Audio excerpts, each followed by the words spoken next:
Hi guys, happy Wednesday. I wanted to quickly check in with you guys, seeing as we've got some momentum going in the course now. We just finished up the last discussion board, which you all submitted last Wednesday, and I've graded those. I don't know if you've noticed, I opened up the discussion forum again so you all can go back and read comments.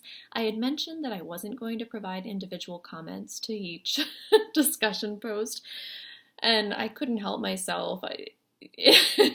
You all had such interesting topics that you were identifying and reasons for being interested, and it was all I could do to not, write a lot back to each of you. I tried to measure my time because I did want to get these back to you quickly, knowing that this is one of the first assignments and kind of everyone's getting oriented to the course. But I just put some quick notes there in response to each of you in the discussion board.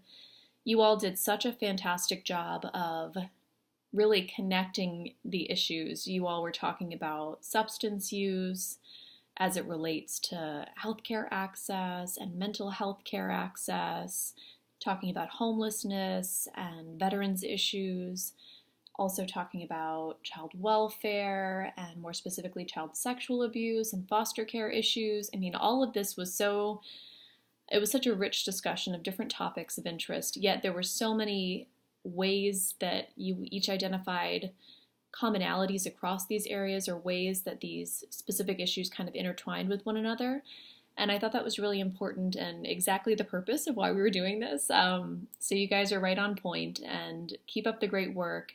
If you have any questions about the grading, you can find your grade there in the grade book now.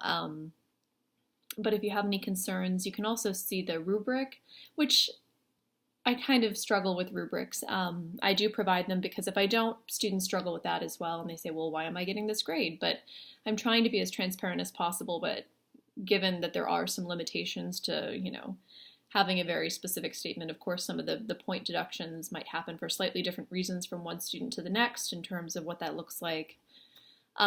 Always feel free to reach out if you have concerns about your grade, so we can try to clarify that earlier rather than later. I think I mentioned that already at the beginning of the class. Having an open dialogue about your grade is always a good thing. So if you have any concerns, don't hesitate to let me know. And to that point, we have an assignment coming up next Wednesday, 1 week from today. That's the ethics assignment. You can find the description there in Blackboard under the Assignments tab, and you can also submit it through that tab. You'll see a little icon where you can drop the assignment, you enter through there and submit the assignment. But if you have any concerns or questions about that as you're doing it, don't hesitate to reach out. Ideally before Wednesday night, although I always try to kind of keep my schedule on track with when assignments are due, and I know that you guys might have some questions close to that assignment deadline. All right, well, I hope everyone's doing well, and if you have any concerns or questions about how the course is going, please don't hesitate to reach out. I hope everyone's doing well, and I hope you have a great end of the week, and if you're being affected by Gordon, I hope you're staying safe and dry. I think the worst of it might already be through, but hope everyone's doing okay. All right, take care.